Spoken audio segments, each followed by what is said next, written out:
Hello बच्चों, फिर एक नई वीडियो में आपका स्वागत है। बच्चों, आज की इस क्लास में मैं आप लोगों को बताने वाला हूँ क्लास 12th के होम साइंस के इम्पोर्टेंट ऑब्जेक्टिव क्वेश्चन आंसर। ठीक है, तो अगर आप 12th में हैं तो प्लीज़ इस वीडियो को आप लोग पूरा देख के जाइएगा, ठीक है ना, ताकि आपको एग्जाम में थोड़ा भी दिक्कत ना हो। ठीक है, देख सकते हो ये सारे के सारे एग्जाम में ना पूछा गया क्वेश्चन है, ठीक है, जो कि आपके एग्जाम के लिए बहुत ही ज़्यादा इंपॉर्टेंट होगा। ठीक है, तो चलिए आज की क्लास को हम लोग करते हैं स्टार्ट।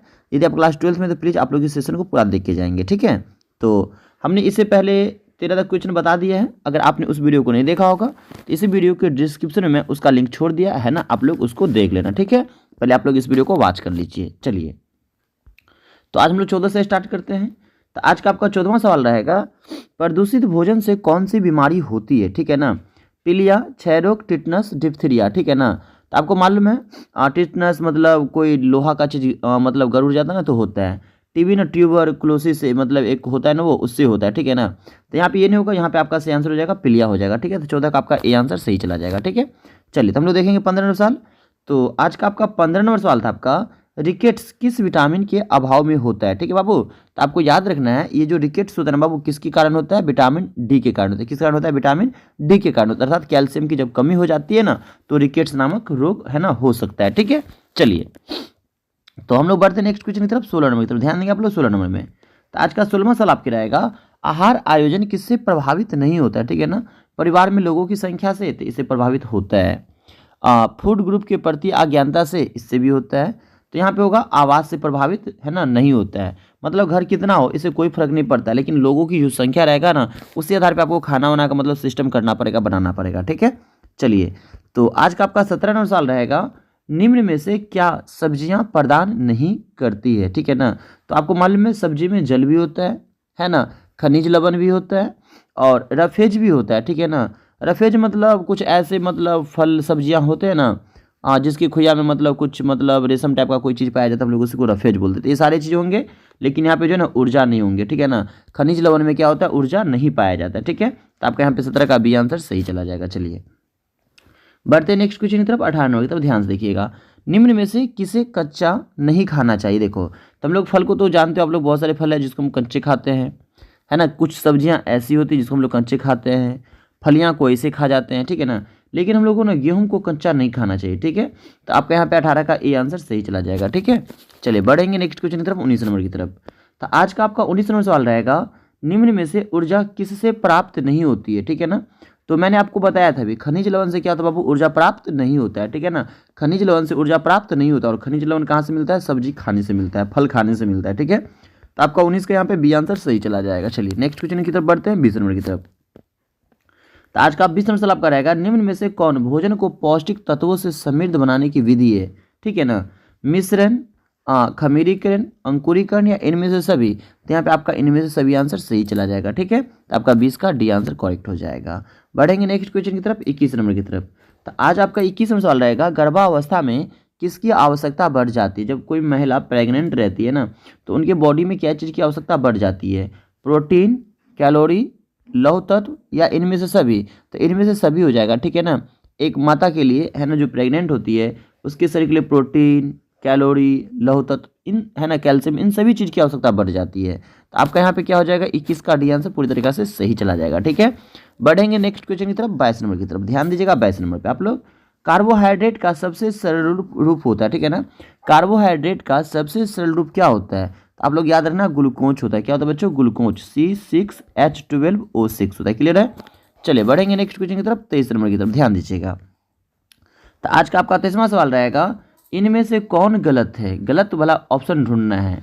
मासिक चक्र से संबंधित, ठीक है ना, संबंधित क्या होता है, खून का सामयिक बहाव, ये तो सही है।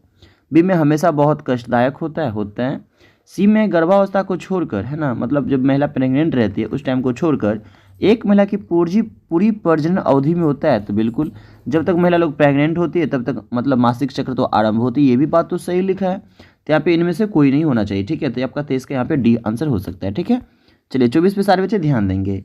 तो आज का 24वां सवाल आपके सामने में है, कौन सा हार्मोन केवल महिला में स्त्रावित होता है। ठीक है ना, तो देखो थायरॉक्सिन दोनों में होता है, महिला पुरुष दोनों में, ग्रेलिन, इंसुलिन दोनों में पाया जाता है, लेकिन ये जो है ना प्रोलैक्टिन, ये सिर्फ महिला में पाया जाता है। ठीक है, जो स्तन के विकास में है ना और मतलब दुग्ध के उत्पादन में मतलब बढ़ोतरी करता है महिला में। ठीक है, तो 24 का ए आंसर सही चला जाएगा। ठीक है, चलिए 25 पे सारे बच्चों को ध्यान देना है। तो 25 में आपका दिया है शहरी क्षेत्रों में इनमें से कौन सी क्रिया दंडनीय है, ठीक है ना। खुले क्षेत्र में शौच करना, सार्वजनिक स्थान में धूम्रपान करना। देखो तो आप जहाँ पे सार्वजनिक स्थान ना, आप वहाँ पे क्या कर सकते हो, मतलब सिगरी मतलब वो जो है ना, मतलब बीड़ी सिगरेट सब, इस सब का आप प्रयोग नहीं कर सकते हो, ठीक है ना। तो यहाँ पे आपका 25 का भी आंसर सही चला जाएगा, ठीक है। चलिए बाकी अगर इनमें से सभी रहता तो वो भी आंसर सही हो सकता था, बट इनमें से सभी नहीं है ना, तो इसके अनुसार हम लोग क्या मारेंगे, यहाँ पे बी ऑप्शन सही मारेंगे। चलिए तो आपका 26वां सवाल देखना आप लोग। भारत में स्वच्छ भारत अभियान है ना किस मंत्रालय द्वारा प्रारंभ किया गया था। तो याद रखेंगे आप लोग, पेयजल एवं स्वच्छता मंत्रालय के द्वारा है ना लागू किया गया था। बढ़ेंगे नेक्स्ट क्वेश्चन की तरफ, 27 नंबर की तरफ। बहुत ही प्यारा सवाल 27 नंबर आपका आ चुका है। भारत में विश्व शौचालय दिवस कब मनाया जाता है, ठीक है ना। भारत में है ना विश्व शौचालय दिवस कब मनाया जाता है, तो आप लोग को याद रखना बाबू, 19 नवंबर को मनाया जाता है, 19 नवंबर को मनाया जाता है, ठीक है। चलिए बढ़ेंगे नेक्स्ट क्वेश्चन की तरफ, 28 नंबर की तरफ। तो आज का आपका 28वां सवाल रहेगा, खाद्य संचालक के किस पहलू से खाना बनाना प्रभावित नहीं होता है, ठीक है ना। स्वास्थ्य, ज्ञान, स्वच्छता, ये सभी सही है। यहाँ पे आदतें से नहीं होता है, ठीक है। तो 28 का आपका डी आंसर सही चला जाएगा। 29 पे ध्यान देंगे, इनमें से कौन खाद्य के सड़ने की बाहरी कारक नहीं है। देखो बाहरी कारक नहीं है तो जीवाणु के कारण है ना खाना सड़ सकता है, बिल्कुल। रासायनिक पदार्थ के कारण भी सड़ सकता है, एंजाइम के कारण भी सड़ सकता है, बाहरी आघात है ना चोट के कारण खाना क्या हो सकता है, सड़ नहीं सकता है। तो 29 का आपका डी आंसर सही चला जाएगा। 30 पे ध्यान देंगे, जल के शुद्धिकरण का तरीका है, मतलब जल को आप शुद्ध कैसे करोगे, छानना, छान करके, क्लोरीन का उपयोग करके, जल का शुद्धिकरण यंत्र के द्वारा, इनमें से सभी। तो हम लोग इनमें से सभी के द्वारा क्या कर सकते हैं, जल को शुद्धि कर सकते हैं, ठीक है। तो 30 का आपका डी आंसर सही चला जाएगा। 31 पे ध्यान दीजिएगा, खाद्य संरक्षण किया जा सकता है सूक्ष्म जीवाणुओं को डॉट डॉट दूर रखकर, सही बात है। मारकर, ये भी सही बात है। निकाल कर, ये भी सही बात है। तो इनमें से सभी की तरह हम लोग खाद्य संरक्षण कर सकते हैं ना, मतलब भोजन को है ना सही कर सकते हैं, लंबा समय तक के लिए सही रख सकते हैं। चलिए 32 पे ध्यान देंगे आप सारे बच्चे, इनमें से कौन आहार आयोजन में विचारणीय नहीं है ना। आहार आयोजन मतलब जो हम लोग खाना का मतलब सिस्टम बनाते रहते हैं ना, इसमें से ये कौन सा बात को विचारा नहीं जा सकता है। रसोई घर का आकार है ना, बर्तनों की उपलब्धता, व्यंजन पुस्तिका का प्रकार, ये ज़्यादा इंपॉर्टेंट नहीं लग रहा है, ठीक है। तो आपका 32 के यहाँ पे सी आंसर सही चला जाएगा। चलिए बढ़ेंगे नेक्स्ट क्वेश्चन की तरफ, 33 नंबर की तरफ। तो आज का आपका 33वां सवाल है, इनमें से कौन खाद्य संरक्षण की घरेलू विधि नहीं है, ठीक है ना। धूप में सुखाना, तो हम लोग देखते हो ना बहुत सारे चावल गेहूँ ऐसे रहते हैं ना जिसको हम लोग धूप में सुखा देते हैं, नहीं तो बाद में उसमें क्या होता है ना, सूरा वूरा मतलब खराब होने लगता है। हिमीकरण भी करते हैं, नमक भी मिला देते हैं, जैसे अचार से में देखते हैं ना नमक का उपयोग कर लेते हैं हम लोग। और डी में है पास्चुराइजेशन, हम लोग ये नहीं करते हैं, ये सिर्फ दूध में किया जाता है, दूध को गर्म किया जाता है फिर उसको ठंडा किया जाता है, ठीक है ना, जिससे दूध खराब नहीं होता है। तो यहाँ पे आपका 33 का डी आंसर हो सकता है, ठीक ठीक है। चलिए नेक्स्ट सवाल 34 नंबर पे बढ़ते हैं, आहार आयोजन में कौन सी अवधि सम्मिलित नहीं है, ठीक है ना। देखो किशोरावस्था को ध्यान में रखते हुए आयोजन का मतलब सिस्टम बनाया जाता है, वृद्धावस्था को भी ध्यान में रख के, रोगों की अवस्था को भी ध्यान में रख के, ठीक है ना। जैसे मान लो आपकी मतलब परिवार में किसी की तबीयत खराब रहेगा तो आप वैसा तो खाना थोड़ी ना बनाओगे जिससे उसको और हानि पहुंचेगा, ठीक है ना। तो ये सब मतलब इंपॉर्टेंट है, ठीक है ना। लेकिन ये जो 0 से 6 महीना है ना, इसको ध्यान में नहीं रखें, क्या कि अगर मान लो कोई बच्चा अगर 0 से 6 महीना रहेगा तो उसको ध्यान में नहीं रखना, क्या कि बच्चा तो 0 से जो 6 महीने के होंगे तो खाना का नहीं ना खाएंगे, ठीक है, इसलिए वो ज़्यादा इंपॉर्टेंट नहीं होगा। तो 34 का ए हो जाएगा। 35 पे ध्यान देंगे, 6 माह के बच्चों को कैसा आहार देना चाहिए। तो देखो बच्चे माँ के दूध के साथ साथ अगर अलग से कुछ खाते हैं ना, हम लोग उसको क्या बोलते हैं, पूरक आहार बोल देते हैं। यहाँ पे पूरक आहार देना चाहिए। 35 का ए, माता के दूध के साथ साथ कुछ अन्य पदार्थ देना चाहिए, ठीक है। तो यहाँ पे 35 का ए हो जाएगा। चलिए 36 पे सारे बच्चों को ध्यान देना मेरे भाई लोग को, कृषि में कीटनाशकों, रसायनों तथा उर्वरकों के अधिक प्रयोग से किस प्रकार का प्रदूषण होता है। देखो तो क्या हो सकता है, यहाँ पे मिट्टी प्रदूषण हो सकता है, ठीक है बाबू। अगर आप ही सोचिए अगर खाद उद डालेंगे तो मिट्टी में जाएगा तो मिट्टी गंदा हो जाएगा ना, है ना, मिट्टी क्या हो जाएगा, खराब हो जाएगा। इससे वायु प्रदूषण भी हो सकता है, खाद उद डालते हैं ना तो उसमें देखते हो ना मतलब बहुत सारा गंध आता रहता है, ठीक है ना। तो सबसे पहले तो यहाँ पे आपका मिट्टी प्रदूषण होगा ज़्यादा, ठीक है ना। अगर इनमें से सभी रहता तो उस पर विचार किया जाता, बट इनमें से सभी तो है नहीं, तो फिलहाल हम क्या मारेंगे, मिट्टी प्रदूषण मारेंगे, ठीक है ना। वैसे जल भी प्रदूषण होता है लेकिन जल प्रदूषण तो ऑप्शन वैसे है ही नहीं, ठीक है। तो फिलहाल आपका यहाँ पे 36 का यही आंसर सही चला जाएगा। चलिए 37 पे ध्यान देंगे सारे बच्चे, इनमें से किस पर रेडियो धर्मी प्रदूषण का है ना प्रभाव पड़ता है। मनुष्य के ऊपर बिल्कुल पड़ता है, जीव जंतु के ऊपर भी पड़ता है, वनस्पति के ऊपर भी पड़ता है, पेड़ पौधा के ऊपर पड़ता है, और इनमें से सभी आंसर आपका सही चला जाएगा। चलिए 38 पे सारे बच्चे को ध्यान देना मेरे भाई लोग को, ग्रामीण क्षेत्र में जल प्रदूषण का कारण है, ठीक है ना। ग्रामीण क्षेत्र में जल प्रदूषण का कारण क्या है, वनों की कटाई, औद्योगिक कचरे को नदी में बहाना, कीटनाशक का प्रयोग या इनमें से कोई नहीं। ठीक है बाबू, तो आपका यहाँ पे आंसर होगा कीटनाशक का प्रयोग। गांव घर में देखते हो ना लोग सब्जी पे, खेती में, जहाँ तक कीटनाशक दवाइयाँ मारते हैं कीड़ा को मारने के लिए, जिससे क्या होता है, और वही मतलब वर्षा वर्षा या बाढ़ आता है या खेत में सिंचाई होता है तो पानी जहाँ जहाँ जाएगा, समझ सकते हो, इससे क्या हो जाएगा, जल प्रदूषण हो जाएगा। अब वन की कटाई से तो जल प्रदूषण होगा नहीं, और गाँव घर में तो औद्योगिक तो होते ही नहीं है, तो यहाँ पे इसीलिए 38 का आपका सी आंसर सही चला जाएगा। ठीक है, चलिए 39 पे ध्यान देंगे। इनमें से वायु प्रदूषण के कारण होता है फेफड़े का कैंसर, आंखों में जलन, उल्टी या इनमें से सभी। इनमें से सभी देखो, तो वायु प्रदूषण के कारण फेफड़ा में कैंसर होता है, बिल्कुल होता है। आंख में भी जलन होता है, बिल्कुल सही बात है। उल्टी भी हो सकता है, बिल्कुल। तो यहाँ पे इनमें से सभी आंसर सही चला जाएगा आपका 39 का डी। चलिए 40 पे बढ़िए ध्यान से आप लोग। स्वच्छ भारत अभियान भारत सरकार द्वारा किस तिथि को आरंभ किया गया था? तो गांधी जी के, है ना, मतलब जन्म तिथि पे, है ना, इसको मतलब आरंभ किया गया था 2 अक्टूबर को। 2 अक्टूबर 2014 को लागू किया गया था, याद रखिएगा। तो 40 का आपका बी आंसर यहाँ पे पूरी तरीके से सही चला जाएगा। बढ़ेंगे नेक्स्ट क्वेश्चन की तरफ, 41 नंबर की तरफ। इनमें से कौन आहार संरक्षण विधि है?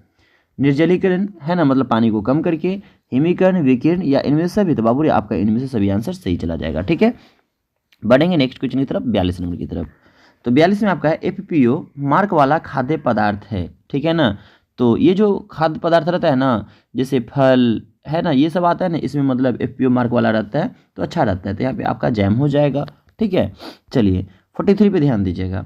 जैम जेली बनाने में आहार संरक्षण की किस विधि का प्रयोग होता है? ठीक है ना, किस विधि का प्रयोग होता है? ऑप्शन है ताप द्वारा, प्रशीतन द्वारा, निर्जलीकरण द्वारा या रासायनिक पदार्थों द्वारा। तो रासायनिक पदार्थों द्वारा, है ना, मतलब तैयार किया जाता है आहार संरक्षण। तो यहाँ पे 43 का आपका डी हो जाएगा। 44 पे ध्यान देंगे। आहार आयोजन का महत्व है, ठीक है ना, परिवार के लिए, समाज के लिए, स्वयं के लिए या आराम के लिए। देखो, तो स्वयं के लिए तो नहीं होता, पूरे परिवार के लिए आहार आयोजन बनाया जाता है ना, कि संडे को क्या खाना बनाना, मंडे को क्या खाना बनाना है ना, एक रूटीन बनाया जाता है, जैसे आप लोग पढ़ने का रूटीन बनाते हैं। तो 44 का यहाँ पे ये आंसर सही चला जाएगा। 45 पे ध्यान देंगे।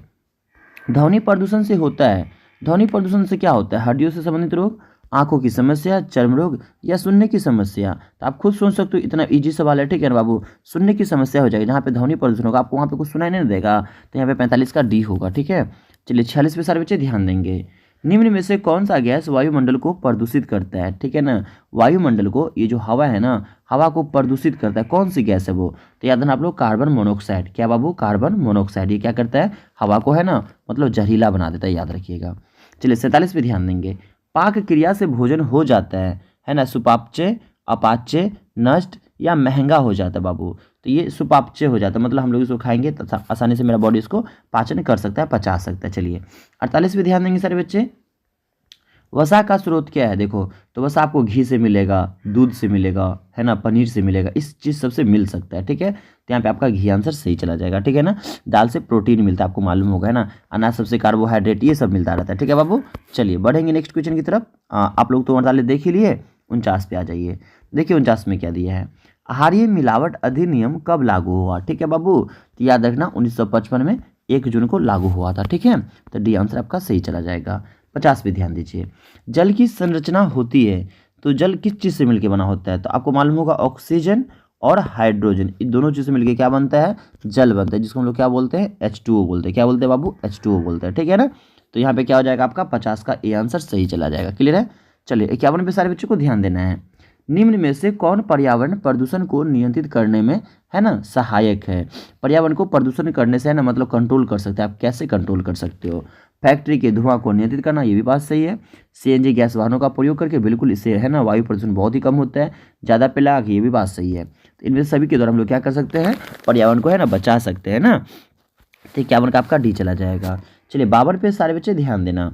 खाद्य पदार्थों के सड़ने का क्या कारण है? मौसमी उतार चढ़ाव, सूक्ष्म जीवाणु, अत्यधिक गर्मी या इनमें से सभी। तो आपको मालूम होगा, यहाँ पे आपका आंसर क्या हो जाएगा? सूक्ष्म जीवाणु के कारण क्या हो सकता है? भोजन सड़ सकता है। ठीक है ना, चलिए, तो यहाँ पे 52 का आपका बी आंसर पूरी तरीके से सही चला जाएगा। ठीक है, चलिए 53 पे सारे बच्चों को ध्यान देना है। तो देखिए 53 में क्या दिया है? स्वच्छ भारत अभियान का क्या लाभ है? स्वच्छ भारत अभियान का क्या लाभ है? स्वच्छता सुविधाओं को बढ़ावा देना, बिल्कुल, स्वच्छता को तो बढ़ावा देना ही है भाई, साफ सफाई तो करना ही जरूरी है। सफाई के प्रति लोगों में जागरूकता, ये भी बात सही है भाई, सफाई के लिए सबको बोलना है। जितना साफ सफाई पर्यावरण रहेगा उतना हम लोग, है ना, मतलब निरोग रहेंगे, रोग से बचे रहेंगे। ग्रामीण क्षेत्रों में जीवन में स्तर में सुधार लाना, ये भी बात सही है। तो यहाँ पे इनमें से सभी आंसर सही चला जाएगा। 53 का आपका डी हो जाएगा। ठीक है, चलिए 54 पे सारे बच्चे ध्यान दीजिएगा जरा। विटामिन सी की कमी के कारण होता है, ठीक है ना, विटामिन सी की कमी के कारण कौन सा रोग होता है बाबू, ठीक है ना। तो आप लोग को याद है ना बाबू, विटामिन सी की कमी से क्या होता है, स्कर्वी होता है। क्या होता है, स्कर्वी होता है, याद रखना। तो यहाँ पे आपका 54 का बी आंसर सही चला जाएगा। चलिए 55 पे सारे बच्चों को ध्यान देना है। भोजन का मनोवैज्ञानिक कार्य क्या होता है, ठीक है बाबू। तो संतुष्टि प्रदान करना।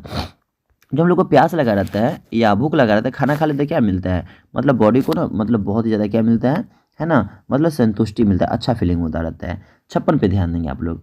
ऊर्जा देने वाले खाद्य पदार्थ क्या होता है, ठीक है। तो याद है ना बाबू आप लोग, प्रोटीन से भी ऊर्जा मिलता है, बिल्कुल, कार्बोहाइड्रेट से भी ऊर्जा मिलता है, वसा से भी मिलता है। तो इनमें से आपका सभी आंसर सही चला जाएगा। तो 56 का डी हो जाएगा, ठीक है। 57 सवाल पे ध्यान दीजिएगा। दूषित जल पीने से कौन सा रोग होता है, ठीक है ना। तो देखो 6 रोग तो वैसे ट्यूबरकुलोसिस के कारण होता है, मधुमेह तो इंसुलिन की कमी के कारण होता है, मलेरिया से क्या होता है मालूम है आपको, मच्छर उच्छर के काटने से होता है, ठीक है ना। तो यहाँ पे आपका सही आंसर पीलिया हो जाएगा। क्या हो जाएगा बच्चों, पीलिया हो जाएगा, ठीक है। चलिए 58 पे ध्यान देंगे। प्लास्टिक द्वारा मुख्यतः किस प्रकार का है ना प्रदूषण होता है। प्लास्टिक के द्वारा कौन सा मतलब प्रदूषण हो सकता है। तो एक और प्लास्टिक अगर हम लोग फेंक देते हैं ना, तो ध्वनि प्रदूषण तो होगा नहीं, ध्वनि प्रदूषण तो आवाज़ के कारण होता है, वायु प्रदूषण तो होगा नहीं। तो यहाँ पे पहले भूमि प्रदूषण होगा, ठीक है ना, याद है ना, पहले भूमि प्रदूषण होगा। तो यहाँ पे 58 का आंसर सही चला जाएगा। 59 पे ध्यान देंगे। निम्न में से किस प्रकार के भोजन में जीवाणुओं की वृद्धि तीव्र गति से होती है, ठीक है ना। प्रोटीन युक्त भोजन में, वसा युक्त भोजन में, खनिज लवण भोजन में, या विटामिन युक्त भोजन में, ठीक है बाबू। तो आप लोग को याद रखना है यहाँ पे विटामिन युक्त भोजन में क्या होता है, जल्दी से जल्दी जीवाणुओं की संख्या में वृद्धि होती रहती है। तो बच्चों आज की सवाल लास्ट सवाल रहेगा 60 नंबर, ठीक है। बाकी जो भी सवाल बच जाएगा हम लोग नेक्स्ट डे देख लेंगे। निम्न में से कौन सी बीमारी दूषित भोज्य पदार्थों को खाने से होता है ना। अगर हम लोग मतलब दूषित भोजन खाएंगे तो क्या हो सकता है, अतिसार, हैजा, पेचिस, या इनमें से सभी। इनमें से सभी, तो आपको याद रहना इनमें से सभी हो सकता है, ठीक है बाबू। तो बाकी के जो भी क्वेश्चन बच गए, ये सारे के सारे क्वेश्चन यहाँ पूछे गए हैं, ठीक है ना। तो हम लोग इसको किसी नेक्स्ट क्लास में देख लेंगे, ठीक है बाबू। तो फिलहाल आज के लिए इतना ही रहेगा। यदि वीडियो को आपको अच्छा लगा होगा तो वीडियो को लाइक करना। अगर चैनल पर आप लोग पहली बार आए तो प्लीज़ चैनल को सब्सक्राइब करना। अगर आप लोग व्हाट्सएप ग्रुप ज्वाइन करना चाहते हैं तो मेरा व्हाट्सएप नंबर आप 8507863061। आप लोग इस पर 12 लिखना, आप लोग को व्हाट्सएप ग्रुप में ऐड कर दिया जाएगा, यानी तो फिर डिस्क्रिप्शन में व्हाट्सएप ग्रुप का लिंक भी दे दिया, आप लोग चाहो तो वहाँ से भी ज्वाइन कर सकते हो। और साथ में अगर चैनल पर आप लोग पहली बार आएंगे तो प्लीज आप लोग चैनल को जरूर सब्सक्राइब कर देंगे, ताकि आपका बेहतर से बेहतर तैयारी हो सके, ठीक है। तो आज के लिए इतना ही। सभी बच्चों को बाय बाय, टेक केयर, अपना ख्याल रखना, खुश रहना, ठीक है। तो हम लोग आज क्लास को यहीं पे करते हैं खत्म।